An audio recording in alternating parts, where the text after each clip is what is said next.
اوپر منتج نہیں ہونا چاہیے۔ ان غیر ذمہ دارانہ مفتیوں کے تعلق سے کیا بات آپ کے ذہن میں ہے، کیا رائے ہے کہ جو غیر ذمہ دارانہ فتووں کے مرتکب ہوتے ہیں؟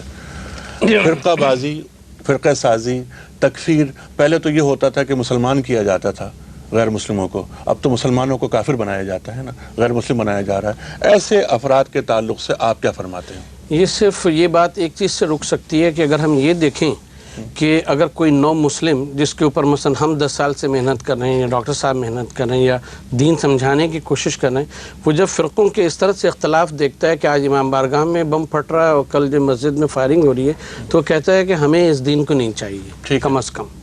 اگر ہمارے علماء اہل تشیع اہل تسنن جو وہ لوگ کہ جو اس کا سبب ہیں وہ یہ سمجھیں کہ ہم دین کو کتنا بڑا نقصان پہنچا رہے ہیں، کہ وہ قومیں جو تعلیمات کی وجہ سے قریب آ سکتی ہیں وہ ان حرکات کی وجہ سے کبھی بھی اسلام قبول کرنے یا اس کے قریب آنے کو تیار نہیں ہوں گی۔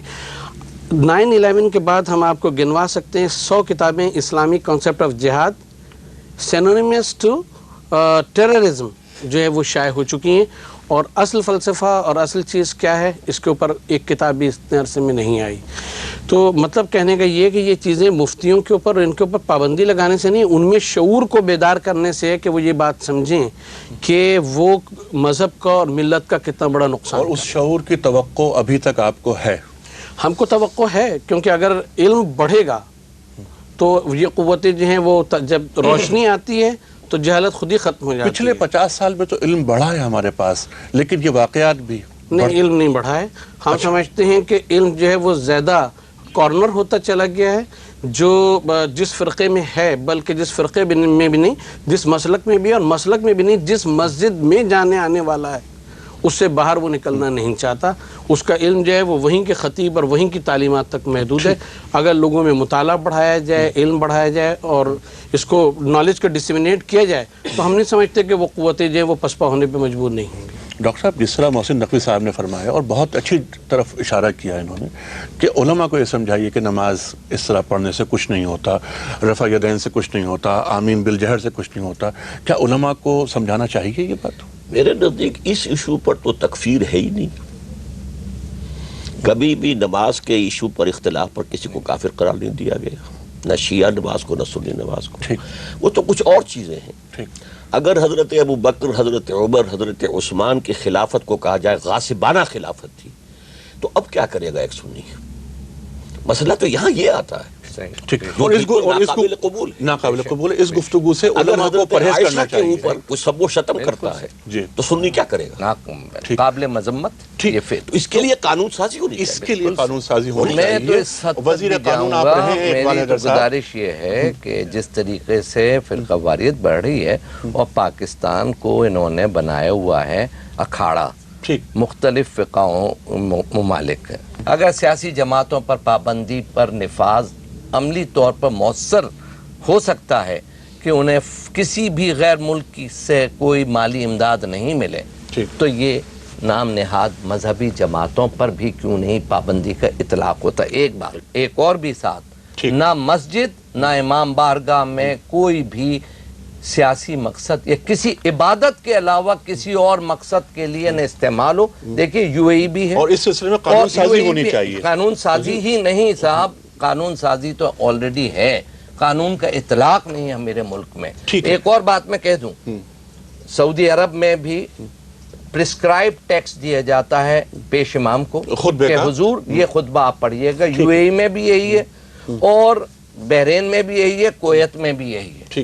یہاں جس کی جو مرضی آتا ہے۔ ویسے تو سیاسی لوگوں پر تو پابندی ہے کہ وہ فلانی بات نہیں کہہ سکتے، لیکن مساجد میں جو زہر اگلا جاتا ہے اس کا کوئی سدباب نہیں ہوتا، چاہے وہ خلفائے راشدین کے خلاف ہو جو ڈاکٹر اسرار صاحب نے کہا، مساجد میں جو زہر اگلا جاتا ہے، حضرت عائشہ رضی اللہ عنہ کے خلاف توہین ہو یا حضرت علی کی توہین ہو، میرے نظر میں دونوں قابل مذمت اور ان کی سرکوبی نہ صرف مذمت بلکہ قابل سزا ہے۔ محترم خواتین و حضرات، فرقہ واریت کے اسباب، نتائج اور سدباب، اس موضوع پر آپ نے ہمارے عہد کے ممتاز علماء اور دانشوروں سے گفتگو سماعت فرمائی۔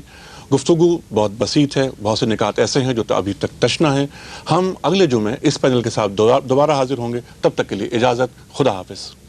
ہمارے ساتھ یہی پینل تھا. آج ہم اسی پینل کے ساتھ دوبارہ حاضر ہیں. موضوع وہی ہے، یعنی فرقہ واریت کے اسباب، نتائج اور سدباب.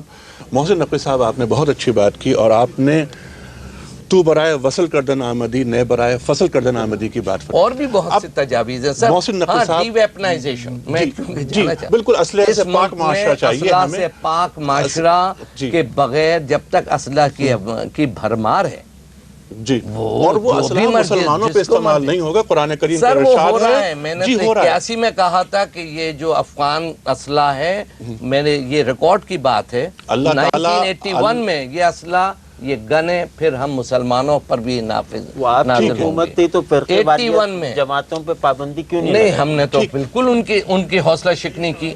ہم نے تو کی. جی بالکل. وزارت قانون جب آپ کے پاس تھی اس زمانے میں آپ کا جو کردار اور آپ کا جو رویہ رہا، اس پر گفتگو ہم فی الحال نہیں کریں گے. اقبال مسجد حضرت اور صاحب امام نے یہ بات بارگاہ بہت کو اچھی کی. سیاسی مقاصد کے لیے استعمال نہیں کرنا یا چاہیے. کسی بھی مقصد یہ صحیح. صرف ڈی اور ویپنائزیشن ہونا صرف چاہیے. عبادت کے لیے بس. بالکل ٹھیک ہے. اقبال حضرت صاحب، آپ کی بہت اچھی بات. اسلحہ نہیں ہونا ڈی چاہیے، ویپنائزیشن اور آف دا اگر سوسائٹی. اسلحہ مسلمان پر اس کا تجویز استعمال بہت اچھی نہ ہو. تجویز جاوید صاحب بہت اچھی ہے نا. D weaponisation. قرآن کریم اور میں ارشاد فتووں پر ہے پابندی. فتووں پہ پابندی. اس کا بنگلہ دیش میں بھائی انہوں نے پابندی لگائی ہے. ہائی کورٹ کا، وہاں کے سپریم کورٹ کا بھی فیصلہ ہے بنگلہ دیش میں جی جی کہ کسی مولوی کو اجازت نہیں ہے کہ وہ یہ فتویٰ جاری کر دے کہ فلانی کہ ٹی وی دیکھنا حرام ہے یا حلال ہے.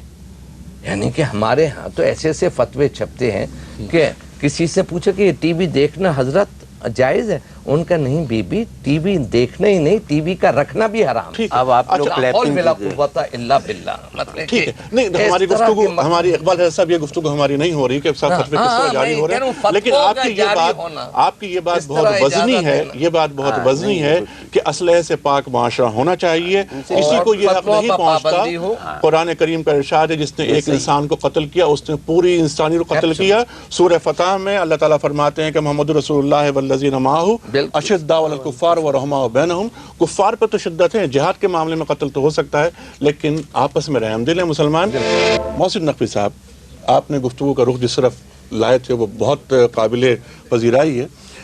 سرکار والا حقائق کا سامنا اگر کیا جائے جس سے امت مسلمہ گریزاں ہے، یعنی کہ خلافت راشدہ ایک حقیقت ہمارے یعنی مسلمانوں کا بیشتر حصہ، یعنی کثرت امت مسلمہ اس بات کو مانتی ہے کہ خلافت راشدہ پر ان کا ایمان ہے، تو کیوں نہ حضرت ابوبکر صدیق رضی اللہ تعالیٰ عنہ، حضرت عمر رضی اللہ تعالیٰ عنہ، حضرت عثمان غنی رضی اللہ تعالیٰ عنہ اور حضرت علی رضی اللہ تعالیٰ عنہ کی خلافت کو آج ایک بہتر اور بڑے حضرت حسن کا اضافہ کیجئے رضی اللہ تعالیٰ. جی، میں خلافت راشدہ کو اگر وہاں تک حضرت حسن کا دور بھی اس میں شامل ہے. جی اگر اس کو شامل کر لیا جائے تو آپ کیا فرماتے ہیں محسن نقوی صاحب؟ بنیادی طور پہ بات یہ ہے کہ ہم اس پہ اصولی بات یہ کہیں گے کہ ہماری قوم تاریخ میں ماضی میں جی رہی ہے اور اس کو حال کی فکر نہیں. اگر آج تمام اہل تشیع یہ متفق ہو کے کہہ دیں کہ ان چاروں خلفاء کی، ان خلفاء ثلاثہ کی خلافت صحیح تھی، ہماری اور آپ کی زندگی کے اوپر کوئی اثر نہیں پڑے گا. یا اگر آج اہل تسنن مل کے یہ کہہ دیں کہ اس دور میں فرض کیا کہ بہتر تھا کہ حضرت علی کو پہلے خلافت ملتی، تو بھی آج کے انسان کے اوپر کوئی اثر نہیں پڑے گا. ہم ماضی میں رہنا چھوڑیں اور حال کی بات کریں کہ کس طرح سے ہے. اور ایک بات ہم اور عرض کریں گے کہ جو ہم نے عدم علم کی شروع میں بات کی تھی، یہ جو بات ڈاکٹر صاحب نے فرمائی ہے بالکل ٹھیک ہے، اور یہ بھی عدم علم کی وجہ سے. ہم آپ کو حوالہ دیتے ہیں بہار الانوار طب جدید جلد نمبر 22 باب نمبر 8. 19 حدیثیں ائمہ کرام علیہ السلام کی موجود ہیں، صحابہ کرام رضوان اللہ علیہم کی فضائل میں، مہاجرین و انصار کے فضائل میں.